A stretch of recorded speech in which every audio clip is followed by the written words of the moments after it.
എല്ലാ കൂട്ടുകാരെയും കുക്കൂത്ത് സോഫിയിലേക്ക് സ്വാഗതം ചെയ്യുന്നു. ഇന്ന് ഞാനൊരു പഴയ ഒരു കറിയാണ് ഉണ്ടാക്കുന്നത്. വഴുതനങ്ങ ഉപയോഗിച്ച് ചെയ്യാവുന്ന ഒരു പഴയ കറി. ഇത് മാഷ്ഡ് ബ്രിഞ്ചാൾ മസാല ഫ്രൈ. ഇത് ഫ്രൈ എന്നോ കറി എന്നോ എന്ത് വേണേലും പറയാം. ഏതായാലും ഇത് ചപ്പാത്തിക്കും ചോറിനും കൂട്ടാൻ പറ്റിയ ടേസ്റ്റ് ഉള്ളൊരു നല്ല കറിയാണിത്. ഇന്നത്തെ പുതിയ തലമുറയിൽപ്പെട്ട കുട്ടികൾക്ക് ആർക്കും തന്നെ വഴുതനങ്ങയുടെ ടേസ്റ്റ് ശരിക്കും അറിയത്തില്ലല്ലോ. അതിന് വേണ്ടിയിട്ട് നിങ്ങൾ ഇടയ്ക്കിടയ്ക്ക് ഈ വഴുതനങ്ങയുടെ ടേസ്റ്റൊക്കെ ഒന്ന് കുട്ടികൾക്ക് മനസ്സിലാകാൻ വേണ്ടിയിട്ട് ഇതുപോലെയുള്ള കറികളൊക്കെ ഒന്ന് വെച്ച് കൊടുക്കണം. അവരെയും അതിൻ്റെ ടേസ്റ്റ് എന്നതാണെന്നൊന്ന് മനസ്സിലാക്കണം. ഞാൻ ഇതിന് ഉപയോഗിച്ചിരിക്കുന്നത് നീല വഴുതനങ്ങയാണ്. ഇത് പലതരത്തിലുള്ള വഴുതനങ്ങ ഇപ്പം നമുക്ക് വാങ്ങിക്കാൻ കിട്ടും. ഏതായാലും കുഴപ്പമില്ല. ഈ ചാനൽ സബ്സ്ക്രൈബ് ചെയ്യാൻ മറക്കരുത്. അതുപോലെ നിങ്ങളിത് ട്രൈ ചെയ്ത് നോക്കണം. എൻ്റെ ഫേസ്ബുക്ക് പേജ് ലൈക്ക് ചെയ്യാനും ഷെയർ ചെയ്യാനും മറക്കരുത്. കമൻറ്റ് ചെയ്യാനും മറക്കരുത്. നല്ല ടേസ്റ്റായിട്ട് ഈ കറി എങ്ങനെയാണ് വെക്കുന്നതെന്നും ഇതിൻ്റെ ചേരുവകൾ എന്തൊക്കെയാണെന്നും നമുക്കൊന്ന് നോക്കാം. ഇതിൻ്റെ ചേരുവകളായിട്ട് ഞാൻ എടുത്തിരിക്കുന്നത് 3 വഴുതനങ്ങ. ഇത് വയലറ്റ് നിറത്തിലുള്ള വഴുതനങ്ങയാണ്. പച്ചയായാലും മതി. എനിക്ക് കിട്ടിയത് ഇതായതുകൊണ്ട് ഇത് ഞാനെടുത്ത്. ഇതിനെ കത്തിരിക്കാന്നും പറയും. 2 പച്ചമുളക്, 3 ചെറിയ തക്കാളിപ്പഴം, 12 ചുവന്നുള്ളി കനം കുറഞ്ഞ് നീളത്തിൽ അരിഞ്ഞ് വെച്ചിരിക്കുന്നത്, 8 വെളുത്തുള്ളി അല്ലി. ഇതും ചെറിയ അല്ലിയാണ് 8 എടുത്തിരിക്കുന്നത്. അത് നീളത്തിൽ തന്നെ കനം കുറച്ച് അരിഞ്ഞ് വെച്ചിരിക്കുന്നത്. കുറച്ച് മല്ലിയില, ആവശ്യത്തിന് ഉപ്പ്, 1/2 ടീസ്പൂൺ കുരുമുളക് പൊടി, 1/4 ടീസ്പൂൺ മഞ്ഞൾപ്പൊടി, വെള്ളം, വെളിച്ചെണ്ണ.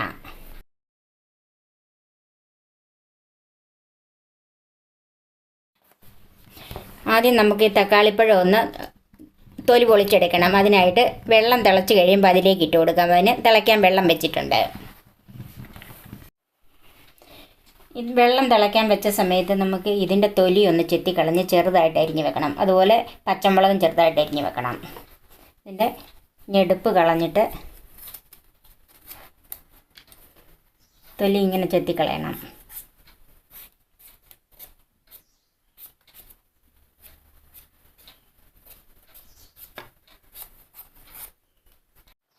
ഇപ്പം വഴുതനങ്ങ എല്ലാം തൊലി ചെത്തി വെച്ചിട്ടുണ്ട്. ഇനി ഇത് മുറിച്ചിട്ട് നമുക്ക് ചെറുതായിട്ട് അരിഞ്ഞ് വെക്കണം.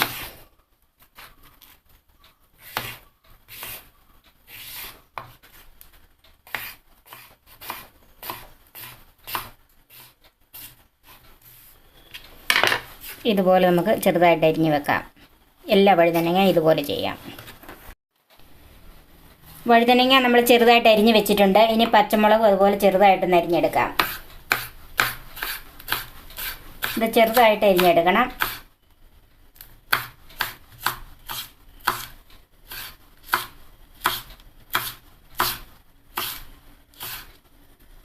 പച്ചമുളക് അരിഞ്ഞ് വെച്ചിട്ടുണ്ട്. നമ്മുടെ വെള്ളം തിളച്ച് കിടക്കുവാണ്. ഇനി നമുക്ക് ഈ തക്കാളിപ്പഴം ചെറുതായിട്ട് ഈ മേളിലൊന്നും വരഞ്ഞു കൊടുക്കാമെങ്കിൽ അത് പൊളിച്ചെടുക്കാൻ എളുപ്പമുണ്ട്.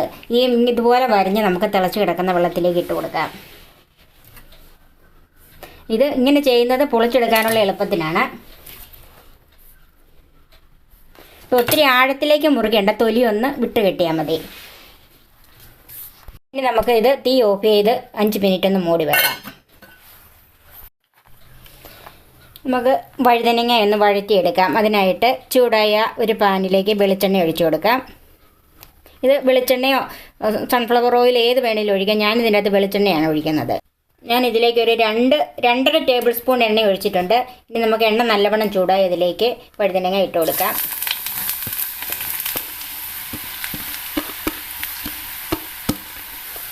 ഇനി തീ ഒന്ന് കുറച്ച് വെക്കാം.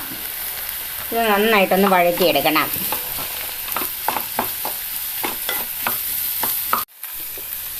ഈ വഴുതനങ്ങ എണ്ണയിൽ കിടന്ന് തന്നെ ഒന്ന് വെന്ത് വരണം. എന്നാൽ ഒത്തിരി മുരിഞ്ഞു പോവുകയും ചെയ്യരുത്. അതിന് കൈകൊണ്ട് നന്നായിട്ട് ഇളക്കിക്കൊണ്ടിരിക്കണം. ഇതിങ്ങനെ വെന്തുടഞ്ഞ് വരണം. ഇത് വെന്ത് വരുമ്പോഴത്തേക്ക് ആദ്യം ഒഴിച്ച എണ്ണ ഇതുപോലെ ഇറങ്ങി വരും. വഴുതനങ്ങ എണ്ണയിൽ തന്നെ കിടന്ന് നന്നായിട്ട് വെന്തിട്ടുണ്ട്. ഇനി നമുക്കിത് തീ ഓഫ് ചെയ്ത് കോരിയെടുക്കാം.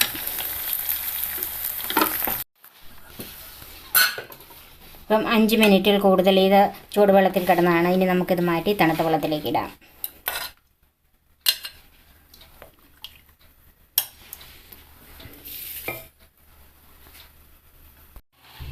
ഇനി നമുക്ക് ഈ തക്കാളിപ്പഴം ഒന്ന് തൊലി പൊളിച്ച് വെക്കാം. ഇതുപോലെ ഇങ്ങനെ പൊളിച്ച് പോരാനായിട്ടാണ് ഇവിടെ ഇങ്ങനെ വരച്ച് വെക്കുന്നത്. പെട്ടെന്ന് നമുക്ക് അതിൻ്റെ തൊലി പൊളിച്ചെടുക്കാൻ പറ്റും. ഇനി നമുക്ക് ഈ തക്കാളിപ്പഴം ഒന്ന് ചെറുതായിട്ട് അരിഞ്ഞ് വെക്കാം.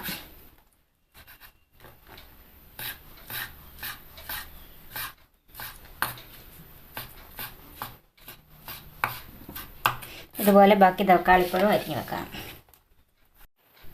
തക്കാളിപ്പഴം ചെറുതായി അരിഞ്ഞ് വെച്ചിട്ടുണ്ട്. ഇനി മല്ലിയിലയും ഇതുപോലെ ചെറുതായി ഒന്ന് അരിഞ്ഞെടുക്കണം. മല്ലിയിലയും കൂടി ഒന്ന് ചെറുതായിട്ട് അരിഞ്ഞ് വെക്കാം.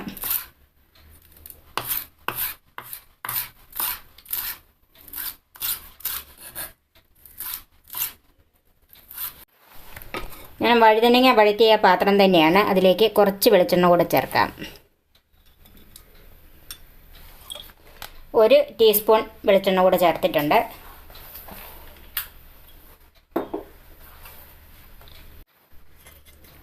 ചൂടായ എണ്ണയിലേക്ക് വെളുത്തുള്ളി ഇട്ട് കൊടുക്കാം.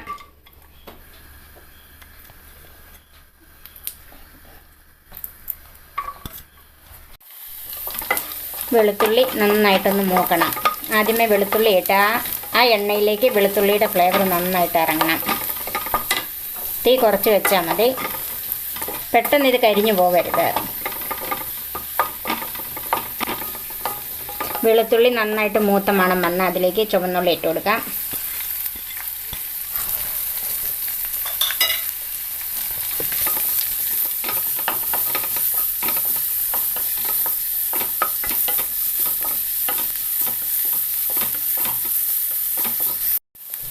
ചുവന്നുള്ളി ഒന്ന് വാടിയിട്ടുണ്ട്. അതിലേക്ക് പച്ചമുളക് ചേർക്കാം.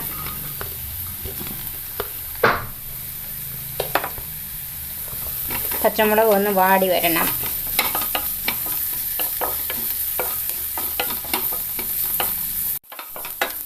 പച്ചമുളകും ഉള്ളിയൊക്കെ വാടിയിട്ടുണ്ട്. അതിലേക്ക് അരിഞ്ഞു വെച്ചിരിക്കുന്ന തക്കാളിപ്പഴം ചേർക്കാം.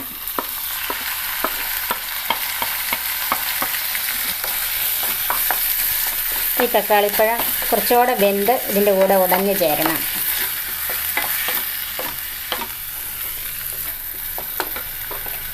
ഇതിനുള്ള ഉപ്പ് ചേർക്കാം.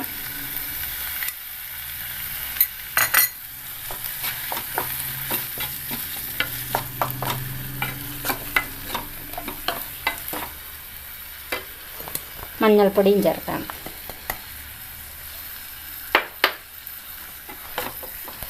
തീ ഒരല്പം കൂട്ടി കൊടുക്കണം.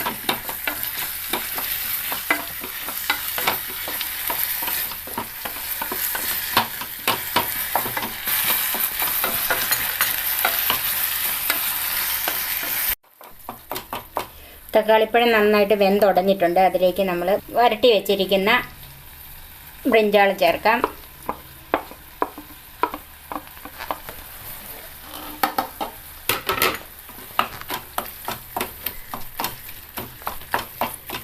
കുരുമുളക് പൊടിയും ചേർക്കാം.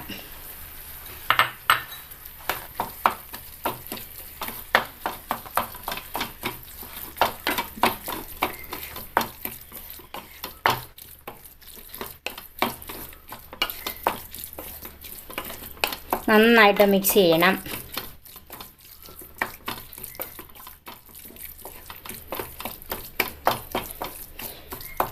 വഴുതനങ്ങയും കൂടെ ചേർത്ത് കഴിഞ്ഞ് ഇതിൻ്റെ ഉപ്പൊന്ന് നോക്കണം. ഉപ്പും കൂടെ ചേർക്കണം.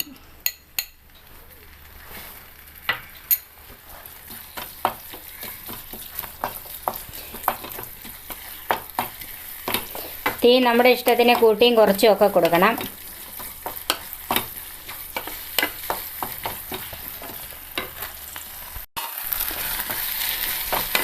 നന്നായിട്ട് മിക്സ് ചെയ്തിട്ട് തീ കുറച്ചിട്ട് ഒരു 2-3 മിനിറ്റ് ഒന്ന് മൂടി വെക്കണം.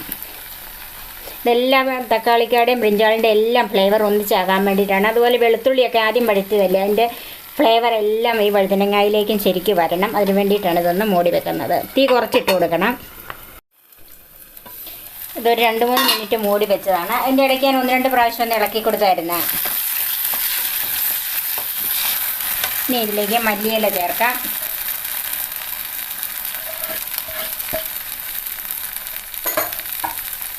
നന്നായിട്ടൊന്ന് മിക്സ് ചെയ്യാം.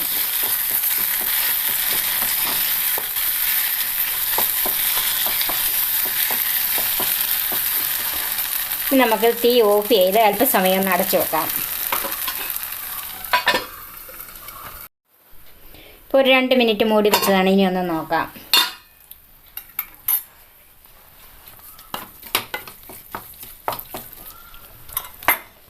മാഷ്ഡ് ബ്രിഞ്ചാൾ മസാല ഫ്രൈ റെഡിയായി. ഇത് നമുക്ക് സർവിങ് ഡിഷിലേക്ക് മാറ്റാം. ഇത് ചോറിനും ചപ്പാത്തിക്കും നല്ല കറിയാണ്. നിങ്ങളിത് ട്രൈ ചെയ്ത് നോക്കിയിട്ട് നിങ്ങളുടെ അഭിപ്രായങ്ങൾ കമൻറ്റായി അറിയിക്കണം. അടുത്ത ഒരു നല്ല റെസിപ്പിയുമായി നമുക്ക് വീണ്ടും കാണാം. ഞാൻ സോഫി കുര്യാക്കോസ്.